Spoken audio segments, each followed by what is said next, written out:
History सिर्फ dates का खेल नहीं है, ये बदलाव की कहानी है। आज के इस वीडियो में हम एंशिएंट इंडिया का पूरा स्टोन एज, पेलियोलिथिक से लेकर चाल्कोलिथिक तक, सिर्फ एक वीडियो में फिनिश करेंगे। हम देखेंगे कि इंसान हंटर गैदरर से फार्मर कैसे बना और वो कौन सी साइट्स हैं जो एग्जाम्स में बार बार पूछी जाती हैं। अगर आप एसएससी, यूपीएससी या किसी भी गवर्नमेंट एग्जाम की तैयारी कर रहे हो, तो ये क्विक रिवीजन आपके बहुत काम आएगा। माय नेम इज करण और आप देख रहे हैं एसएससी दोस्त एंड नोट्स। स्टोन एज, ये वो वक्त है जब ना स्मार्टफोन थे, ना स्विगी और ना ही इंस्टाग्राम। इंसान सिर्फ दो चीजों पर फोकस करता था, सर्वाइवल और पत्थर के tools. The super tool, paleolithic hand x.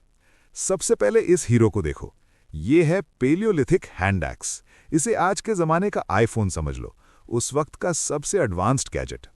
वक्त कब का था? ये बनाया गया था प्लीस्टोसीन एपॉक में। Don't worry about the heavy word, इसका सिंपल मतलब है आइस एज। जब दुनिया बहुत ठंडी थी, तब हमारे पूर्वज इस हैंड एक्स से अपना काम चलाते थे। ये लोग रहते कहाँ थे? शेल्टर्स। अब तुम सोचोगे, क्या इनके पास घर थे? बिल्कुल नहीं। ये लोग स्कैटर्ड यानी फैले हुए रहते थे। इनका परमानेंट एड्रेस नहीं था। ये केव्स और रॉक शेल्टर्स में रहते थे ताकि बारिश, धूप और जंगली जानवरों से बच सकें। इन्हें ब्रेकियोलिथिक हैंड एक्सर्स भी कहा जाता है। खाना क्या खाते थे? डाइट और लाइफस्टाइल। ज़ोमैटो तो था नहीं, तो ये लोग क्या करते थे? ये थे हंटर गैदरर्स। इनका काम था गेस्टर गैदर करना, मतलब जंगल से चीजें इकट्ठा करना। मेन्यू में क्या था? वाइल्ड बेरीज, रूट्स, फ्रूट्स और ट्यूबर्स यानी शकरकंदी जैसी चीजें। ये लोग नेचर पर 100% डिपेंडेंट थे। जो मिल गया वही पार्टी है। और हाँ, एग्जाम के लिए एक सीक्रेट टिप, साइट मैप्स को कभी मत छोड़ना। हिस्ट्री में कहाँ और कब दोनों इंपॉर्टेंट होते हैं। अगली स्लाइड में हम देखेंगे कि इंडिया में ये लोग कहाँ कहाँ मिलते थे, जैसे भीमबेटका या हुंजगी। दोस्तों, हिस्ट्री पढ़ने से पहले हमें दो चीजें समझनी पड़ेंगी, वक्त यानी डेट्स और नाम यानी आइडेंटिटी। चलो इसका लॉजिक डिकोड करते हैं। Understanding the timeline. हिस्ट्री में डेट्स थोड़ी उल्टी चलती हैं, तो घबराना मत। इसका सेंटर पॉइंट है बर्थ ऑफ जीसस।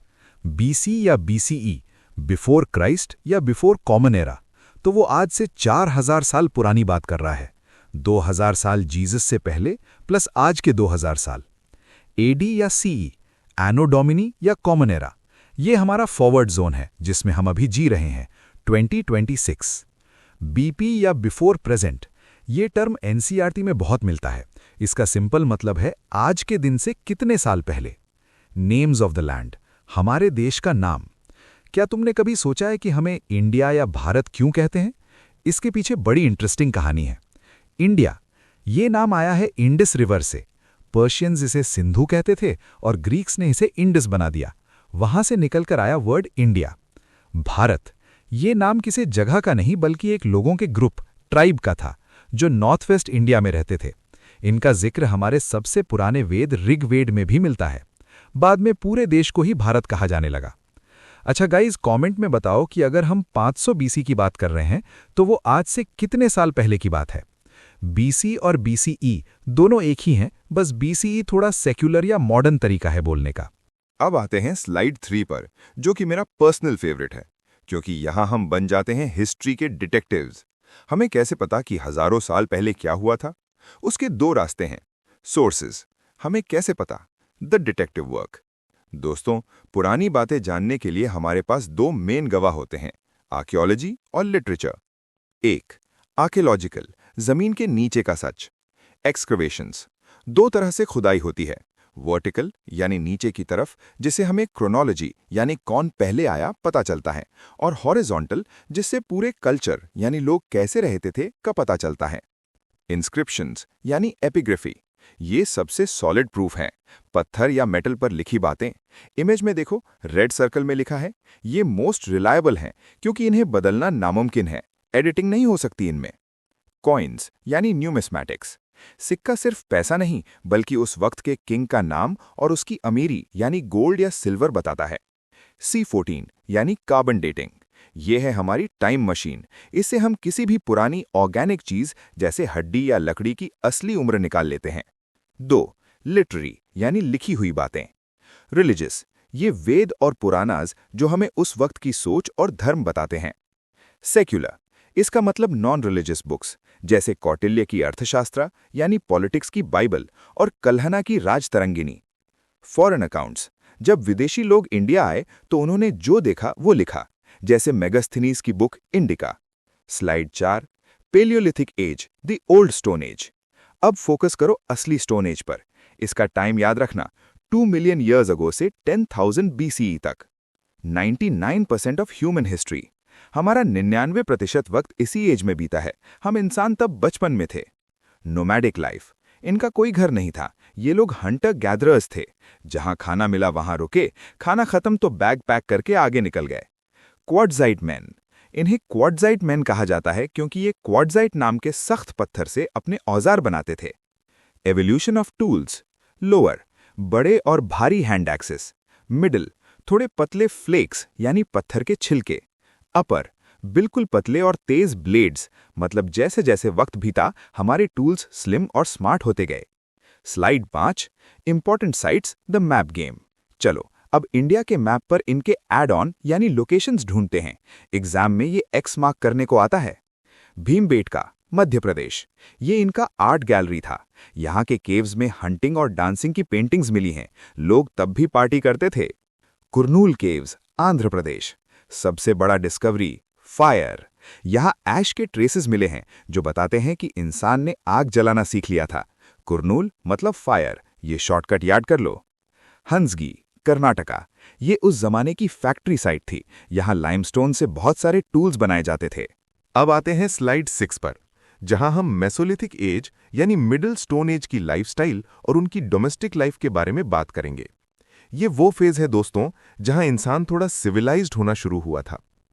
चलो इसका ब्रेकडाउन देखते हैं। मेसोलिथिक लाइफ एंड डोमेस्टिकेशन, इंसान का नया बेस्ट फ्रेंड।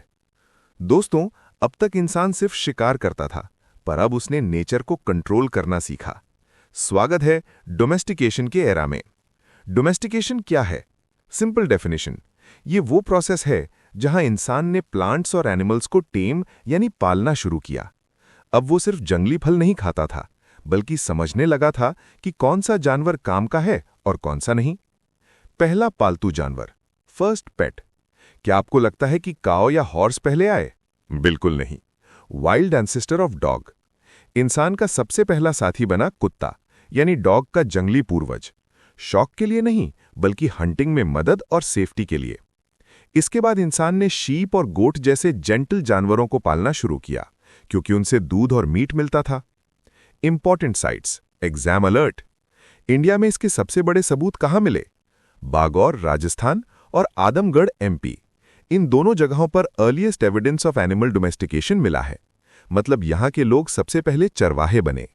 लंगनाज, गुजरात, यहाँ पर बरियल साइट्स मिली हैं। इसका मतलब यह है कि लोग अब अपने मरने वालों का सम्मान करना सीख गए थे। लाइफस्टाइल चेंज, अब सिर्फ हंटिंग नहीं रही, बल्कि फिशिंग और बिगिनिंग ऑफ हर्डिंग यानी जानवर चराना भी शुरू हो चुका था। ये इंसान की नोमैडिक लाइफ से सेटल्ड लाइफ की तरफ पहला बड़ा कदम था। अब आते हैं मेसोलिथिक एज पर, जिसे हम मिडिल स्टोन एज भी कहते हैं। ये फेज हिस्ट्री का वो टर्निंग पॉइंट है जहां दुनिया बदलनी शुरू हुई थी। मेसोलिथिक एज, बदलता मौसम और नए औजार। दोस्तों, अब हम एंटर कर रहे हैं 10,000 BCE से 6,000 BCE के दौर में। ये वक्त था जब आइस एज खत्म हो रहा था और दुनिया थोड़ी वार्म यानी गर्म हो रही थी। क्लाइमेट चेंज का डोमिनो इफेक्ट, मौसम बदलने से एक चेन रिएक्शन शुरू हुआ। होलोसीन ईपॉक, क्लाइमेट गर्म होने लगा जिसे होलोसीन कहते हैं। ग्रासलैंड्स, गर्मी की वजह से बर्फ पिघली और बड़े बड़े घास के मैदान यानी ग्रासलैंड्स बन गए। हर्बीवोर्स, जब घास बढ़ी तो उसे खाने वाले जानवर जैसे हिरन और बकरियों की संख्या भी बढ़ गई। ह्यूमन माइग्रेशन, क्योंकि इंसान इन्हीं जानवरों का शिकार करता था तो इंसान भी उनके पीछे पीछे नई जगहों पर पहुंच गया। माइक्रोलिट्स, स्मॉल बट डेडली। इस एज की सबसे बड़ी पहचान है माइक्रोलिट्स। ये बहुत छोटे पत्थर के औजार होते थे। माइक्रो का मतलब छोटा और लिथ का मतलब पत्थर। इन्हें अक्सर लकड़ी या हड्डी के हैंडल्स पर चिपकाकर यूज किया जाता था, जैसा आप इमेज में देख सकते हैं। Invention of bow and arrow यानी धनुष बाण। हंटिंग अब और भी एडवांस हो गई थी, क्योंकि इसी वक्त बो एंड एरो का इन्वेंशन हुआ। अब इंसान दूर खड़े होकर भी तेज भागने वाले जानवरों का शिकार कर सकता था। ये उस जमाने की लॉन्ग रेंज टेक्नोलॉजी थी। पेलियोलिथिक एज में हमारे टूल्स भारी, हैवी वेट थे, लेकिन मेसोलिथिक में वो स्लिम और स्मार्ट हो गए, बिल्कुल आज के लैपटॉप्स की तरह। समरी, स्लाइड के नीचे लिखा है कि ये आइस एज से वार्म क्लाइमेट का ट्रांजिशन था। इस पॉइंट पर जरूर जोर देना, क्योंकि इसी वजह से इंसान की पूरी लाइफस्टाइल बदल गई थी। नियोलिथिक एज, असली क्रांति 6000 BCE टू 1000 BCE। इस दौर को रेवोल्यूशन इसीलिए कहते हैं क्योंकि इंसान फूड गैदरर से फूड प्रोड्यूसर बन गया। एग्रीकल्चर, इंसान ने वीट यानी गेहूं, बार्ले यानी जौ और रागी उगाना सीख लिया। पॉलिश्ड टूल्स, अब पत्थर के औजार और भी तेज और पॉलिश्ड यानी चमकीले थे। इसके साथ ही मॉर्टर्स एंड पेस्टल्स यानी ओखल और मूसल का यूज शुरू हुआ अनाज पीसने के लिए। द व्हील एंड पॉटरी, पहिए का इन्वेंशन हुआ और मिट्टी के बर्तन बनाए गए ताकि अनाज को स्टोर किया जा सके। सेटल्ड लाइफ, अब लोग गुफाओं में नहीं बल्कि मड ब्रेक हाउसेस या पिट हाउसेस में रहने लगे। यहीं से गांव यानी सेटल्ड विलेज लाइफ की शुरुआत हुई। Case study, Mehrgarh, Pakistan, the bread basket. दोस्तों, मेहरगढ़ सिर्फ एक जगह नहीं बल्कि एक लिविंग प्रूफ है कि इंसान ने कैसे सेटल्ड लाइफ शुरू की। चलो इसके मेन फीचर्स देखते हैं। 1. Location and strategy. कहाँ है ये? ये पाकिस्तान में है, एक बहुत ही उपजाऊ प्लेन पर जो बोलन पास के पास है। इंपॉर्टेंस, बोलन पास उस जमाने का एक मेन रास्ता था ईरान जाने के लिए। इसका मतलब ये ट्रेड और मूवमेंट का बड़ा हब था। 2. सिग्निफिकेंस, इंडिया का पहला गांव। मेहरगढ़ को अर्लीएस्ट विलेज नोन यानी सबसे पुराना जाना गया गांव माना जाता है। इसे ब्रेड बास्केट ऑफ बलूचिस्तान भी कहते हैं क्योंकि यहाँ खेतीबाड़ी बहुत जबरदस्त होती थी। 3. स्मार्ट हाउसिंग यानी उस जमाने का आर्किटेक्चर। यहाँ के घर कैसे थे? ये स्क्वायर या रेक्टेंगुलर शेप के होते थे। इनमें 4 या उससे ज्यादा कंपार्टमेंट्स यानी कमरे होते थे। लॉजिक, 1 या 2 कमरों को अक्सर स्टोरेज के लिए यूज किया जाता था ताकि अनाज सेफ रहे। 4. बरियल्स एंड बिलीव्स यानी जिंदगी मौत के बाद। बरियल्स, मेहरगढ़ में एक बहुत ही इंटरेस्टिंग चीज मिली है। इंसानों को उनकी गोट्स यानी बकरियों के साथ दफनाया गया था। रीजन, वो लोग लाइफ आफ्टर डेथ यानी मौत के बाद की जिंदगी में यकीन रखते थे। उनका मानना था कि अगली दुनिया में खाने के लिए ये बकरियां काम आएंगी। गाइस, मेहरगढ़ से हमें ये पता चलता है कि हमारे एंसेस्टर्स ने हजारों साल पहले ही प्लानिंग और स्टोरेज सीख लिया था। वो सिर्फ आज का नहीं, कल का भी सोचते थे। दोस्तों, अब हम एंटर कर रहे हैं नियोलिथिक एज के एक और इम्पॉर्टेंट पार्ट में। यहाँ हम देखेंगे कि इंडिया की अलग अलग लोकेशंस पर इंसान ने कैसे नए नए ढंग से रहना सीखा। इन 4 साइट्स को ध्यान से समझना क्योंकि ये मैप पॉइंटिंग और एग्जाम्स के लिए सुपर इंपॉर्टेंट हैं। 1. Burzahom, Kashmir, the underground villa, pit houses. सबसे पहले चलो कश्मीर। वहां की ठंड से बचने के लिए लोग जमीन के अंदर घर खोदते थे, यानी पिट हाउसेस, जिनमें नीचे जाने के लिए स्टेप्स यानी सीढ़ियां होती थीं। हर्ट्स, इनके घरों के अंदर और बाहर हर्ट्स यानी चूल्हे मिले हैं, जो बताते हैं कि मौसम के हिसाब से चाहे बर्फ गिरे या धूप हो, ये लोग खाना पका सकते थे। फेथफुल फ्रेंड्स, एक और इमोशनल टच। बुर्जा होम में मास्टर को उसके डॉग के साथ दफनाया गया मिला है। 2. Chirand, Bihar, the bone craft. Bihar की इस साइट से हमें ऐसे टूल्स मिले हैं जो पत्थर के नहीं बल्कि बोन यानी हड्डी और हिरन की सींगों से बने थे। इंसान अब रिसोर्सेज का क्रिएटिव यूज करना सीख गया था। 3. Koldihwa, Uttar Pradesh, the rice hub. अगर आपको चावल पसंद है तो कोलडेहवा को याद रखिए। पूरे इंडियन सब कॉन्टिनेंट में राइस यानी चावल के सबसे पुराने ट्रेसेस यहीं से मिले हैं। 4. Daojali Hading, Assam, the global link.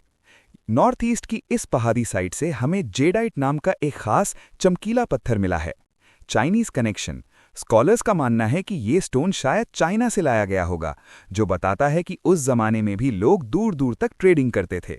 दोस्तों, अब हम पत्थर की दुनिया से निकलकर मेटल्स की दुनिया में कदम रख रहे हैं। स्वागत है चाल्कोलिथिक एज में, जिसे हम कॉपर स्टोन एज भी कहते हैं। चलो इस स्लाइड का एक एक पॉइंट डिटेल में डिकोड करते हैं। 1. नाम का लॉजिक, व्हाट इज चाल्कोलिथिक। सबसे पहले वर्ड को देखो। चाल्को का मतलब होता है कॉपर और लिथिक का मतलब है स्टोन। इन दोनों को मिलाकर बनता है कॉपर स्टोन एज। मतलब ये वो वक्त था जब इंसान ने पत्थर के साथ साथ पहली बार मेटल का यूज शुरू किया। टाइम पीरियड, ये दौर लगभग 3000 BCE से 500 BCE तक चला। 2. The first metal, copper. ये फैक्ट हमेशा याद रखना, इंसान ने सबसे पहले जिस मेटल को यूज किया वो कॉपर ही था। इससे पहले हम सिर्फ पत्थर पर डिपेंडेंट थे, पर अब हम थोड़े और टेक सैवी हो गए थे। 3. Nature, rural communities. हालांकि मेटल्स आ गए थे, लेकिन ये लोग अभी भी रूरल या विलेज कम्युनिटीज में रहते थे। एक इंटरेस्टिंग बात, ये लोग हरप्पन्स यानी इंडस वैली सिविलाइजेशन के साथ साथ कोएग्जिस्टेड जी रहे थे। मतलब एक तरफ बड़े शहर हरप्पा बन रहे थे, तो दूसरी तरफ ये विलेज बेस्ड कम्युनिटीज भी चल रही थीं। 4. Special pottery, black and red ware, BRW। इनकी पहचान इनके बर्तनों से होती थी। इन्हें ब्लैक एंड रेड वेयर कहा जाता था। इन बर्तनों को अक्सर वाइट डिजाइन से डेकोरेट किया जाता था, जो दिखाता है कि उस वक्त के लोगों में भी आर्टिस्टिक सेंस काफी अच्छा था। Exam alert. स्लाइड के नीचे रेड बॉक्स में एक बहुत बड़ी वार्निंग है, they did not know iron yet. Exams में अक्सर कंफ्यूज किया जाता है, पर याद रखना कि चाल्कोलिथिक लोग कॉपर तो जानते थे, पर लोहा उनके लिए अभी भी एक मिस्ट्री था। Chalcolithic culture and important sites. दोस्तों, अब तक हमने कॉपर स्टोन एज के बेसिक्स समझे। अब देखते हैं कि ये लोग कहाँ रहते थे और इनका सोशल स्टेटस कैसा था। ये स्लाइड्स एग्जाम के लिए गोल्ड माइन हैं। 1. Top 3 important locations. आहार, राजस्थान। इसका एंशिएंट नाम था ताम्बवती, जिसका सिंपल मतलब था प्लेस ऑफ कॉपर। यहाँ कॉपर इतना ज्यादा था कि इसका नाम ही कॉपर पर पड़ गया। मालवा, MP। अगर आपको आर्ट पसंद है तो मालवा को याद रखिए। यहाँ की पॉटरी मिट्टी के बर्तन पूरे चाल्कोलिथिक एरा में सबसे रिचेस्ट और सुंदर मानी जाती है। जोरवे, महाराष्ट्र। यहाँ हमें सबसे बड़ी सेटलमेंट्स मिली हैं, जो दिखाती हैं कि लोग अब बड़े ग्रुप्स में रहने लगे थे। 2. सोशल फीचर्स, अमीर वर्सेस गरीब। क्या उस वक्त भी इनइक्वालिटी थी? जी हाँ, आर्कियोलॉजी हमें बताती है कि इनइक्वालिटी, जो चीफ्स होते थे वो बड़े रेक्टेंगुलर हाउसेज में रहते थे, जबकि बाकी लोग छोटी राउंड हट्स यानी गोल झोपड़ियों में रहते थे। घर का साइज स्टेटस बताता था। बरियल्स, ये लोग अपने मरने वालों को कहीं बाहर नहीं बल्कि अपने ही घर के फ्लोर के नीचे दफनाते थे। उनका डायरेक्शन हमेशा नॉर्थ साउथ होता था। High infant mortality. एक सैड रियलिटी ये मिली है कि बच्चों की बरियल साइट्स बहुत ज्यादा हैं, जिसका मतलब है कि उस वक्त बीमारियों की वजह से बच्चों की डेथ रेट काफी हाई थी। 3. Religion and beliefs, worship. इनके धर्म के बारे में हमें कैसे पता चला? टेराकोटा फिगर्स से। ये लोग मदर गॉडेस और बुल यानी सांड की पूजा करते थे। इमेज में आप एक टेराकोटा बुल देख सकते हैं, जो उस वक्त की रिलीजियस इंपॉर्टेंस को दिखाता है। दोस्तों, अब हम आ गए हैं इस पूरे सेशन के ग्रैंड फिनाले पर। ये स्लाइड आपके वीडियो के लिए एक परफेक्ट समरी है। इसे हम रिवीजन टेबल की तरह यूज करेंगे ताकि आपने अब तक जो भी पढ़ा है वो दिमाग में फिट हो जाए। चलो टूल्स और टेक की टाइमलाइन को एक साथ कंपेयर करते हैं। 1. पैलियोलिथिक यानी ओल्ड स्टोन एज। औजार, तब हमारे पूर्वज थोड़े रॉ थे। औजार बड़े यानी लार्ज, अनपॉलिश्ड और क्रूडली चिप्ड यानी खुरदुरे होते थे। मटीरियल, इस फेज का हीरो है क्वाडलाइट। इसी वजह से इन लोगों को क्वाडजाइट मैन भी कहा जाता है। 2. मेसोलिथिक यानी मिडिल स्टोन एज। औजार, यहाँ टूल्स स्मार्ट हो गए। इन्हें माइक्रोलिथ्स कहते हैं। ये टाइनी और ज्योमेट्रिक शेप के होते थे। मटीरियल, अब क्वाडजाइट की जगह चर्ट और चैल्सिडोनी जैसे चमकीले और सख्त पत्थरों ने ले ली थी। 3. नियोलिथिक यानी न्यू स्टोन एज। औजार, ये फाइन ट्यूनिंग का जमाना था। टूल्स पॉलिश्ड और शार्प एज वाले हो गए। नया एडिशन, पहली बार मॉर्टर और पेस्टल यानी ओखल मूसल का यूज शुरू हुआ अनाज पीसने के लिए। मटीरियल, पत्थर के साथ साथ अब बोन यानी हड्डी का भी यूज होने लगा। 4. चाल्कोलिथिक यानी कॉपर स्टोन एज। औजार, ये एक बड़ा लीप था। अब इंसान के पास मेटल और स्टोन दोनों तरह के टूल्स थे। प्राइमरी मटेरियल, सबसे पहला मेटल जो यूज हुआ कॉपर। रॉकेट नेक्स्ट यानी द हुक। लेकिन कहानी यहां खत्म नहीं होती। चाल्कोलिथिक के बाद आएगा ब्रॉन्ज एज, जहां हम इंडस वैली सिविलाइजेशन की बात करेंगे। फन फैक्ट, ब्रॉन्ज कैसे बनता है? जब हम कॉपर और टिन को मिलाते हैं। दोस्तों, अब हम आ गए हैं अपनी लिटरेरी सोर्सेस की चीट शीट पर। अगर आर्कियोलॉजी जमीन की खुदाई है, तो ये स्लाइड उन किताबों और यादों के बारे में है जो पुराने वक्त के लोगों ने हमारे लिए छोड़ी हैं। 1. फॉरेन ट्रैवलर्स यानी विदेशी मेहमान। हमें अपने बारे में सिर्फ खुद से नहीं बल्कि दूसरों से भी पता चलता है। ये वो लोग थे जो इंडिया आए और जो उन्होंने देखा वो लिखा। 1. मेगस्थनीज यानी ग्रीक। ये चंद्रगुप्त मौर्य के दरबार में एम्बेसडर बनकर आए थे। इनकी बुक इंडिका मौर्य एम्पायर को समझने के लिए सबसे बड़ा सोर्स है। 2. फाहियान यानी चाइनीज। ये गुप्ता पीरियड के दौरान इंडिया आए थे। 3. ह्यूएनसांग यानी चाइनीज। इन्होंने किंग हर्षवर्धना के कोर्ट का हाल लिखा है। 2.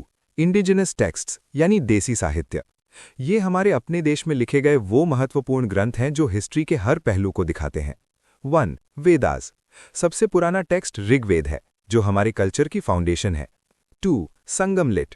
अगर आपको साउथ इंडिया यानी तमिलनाडु की एंशिएंट हिस्ट्री जाननी है तो संगम लिटरेचर ही सबसे बड़ा रास्ता है। 3. अर्थशास्त्र। इसके ऑथर कौटिल्य यानी चाणक्य हैं। ये कोई धर्म की बुक नहीं, बल्कि मौर्यन एडमिनिस्ट्रेशन और पॉलिटिक्स की मास्टर गाइड है। 4. अभिज्ञान शाकुंतलम। ये लेजेंडरी पोएट कालिदास की रचना है, जो उस जमाने के कल्चर और लिटरेचर का गोल्ड स्टैंडर्ड है।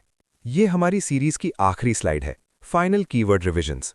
एग्जाम से पहले फास्ट रिवीजन के लिए ये वोकैबुलरी लिस्ट सबसे जरूरी है, क्योंकि हिस्ट्री में अक्सर डायरेक्ट डेफिनेशन पूछ ली जाती है।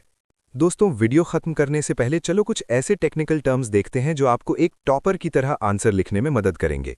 1. न्यूमिस्मैटिक्स यानी स्टडी ऑफ कॉइन्स। सिक्कों की स्टडी को न्यूमिस्मैटिक्स कहते हैं। इससे हमें पुराने जमाने की इकोनॉमिक कंडीशन और किंग्स के एम्पायर की बाउंड्रीज का पता चलता है। 2. एपिग्राफी यानी स्टडी ऑफ इंस्क्रिप्शंस। पत्थरों या मेटल पर खोदे गए लेख यानी इंस्क्रिप्शंस की स्टडी को एपिग्राफी कहा जाता है। याद रखिए, इंस्क्रिप्शंस हिस्ट्री के सबसे रिलायबल सोर्सेज माने जाते हैं। 3. पेलियोग्राफी यानी study of old writing styles. पुराने जमाने में लिखने के तरीके और स्क्रिप्ट्स यानी स्टाइल्स ऑफ राइटिंग की स्टडी को पेलियोग्राफी कहते हैं। 4. Factory sites. ये वो खास जगह होती थी जहां बड़े पैमाने पर पत्थर के औजार यानी स्टोन टूल्स बनाए जाते थे। इन साइट्स पर अक्सर वेस्ट स्टोन के टुकड़े मिलते हैं। 5. हैबिटेशन कम फैक्ट्री। ये वो मल्टीपर्पस लोकेशंस थी जहां लोग रहते भी थे और साथ ही साथ औजार भी बनाते थे। History is not just about dates, it's about change. इसका मतलब है कि हमें सिर्फ साल याद नहीं करने, बल्कि ये समझना है कि इंसान ने कैसे तरक्की की। And that's a wrap. तो दोस्तों, ये थी हमारी पत्थरों की दुनिया, मतलब द स्टोन एज।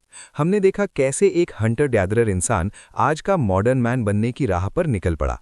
इन सारे एनसीईआरटी पॉइंट्स को एक बार एग्जाम से पहले जरूर देख लेना। लाइफ और मार्क्स दोनों आसान हो जाएंगे। लेकिन रुकिए, जाने से पहले आज का क्वेश्चन ऑफ द डे। सवाल ये है कि कुरनूल केव्स आंध्र प्रदेश में हमें ऐसे कौन से सबूत मिले हैं जिसने इंसान की पूरी लाइफस्टाइल ही बदल दी? अपने आंसर्स फटाफट नीचे कमेंट्स में लिखो। देखते हैं किस किसने स्लाइड ध्यान से देखी थी। तब तक के लिए सब्सक्राइब करके बेल आइकन दबा दो। मिलते हैं बहुत जल्द। तब तक के लिए keep learning and stay curious. Bye bye.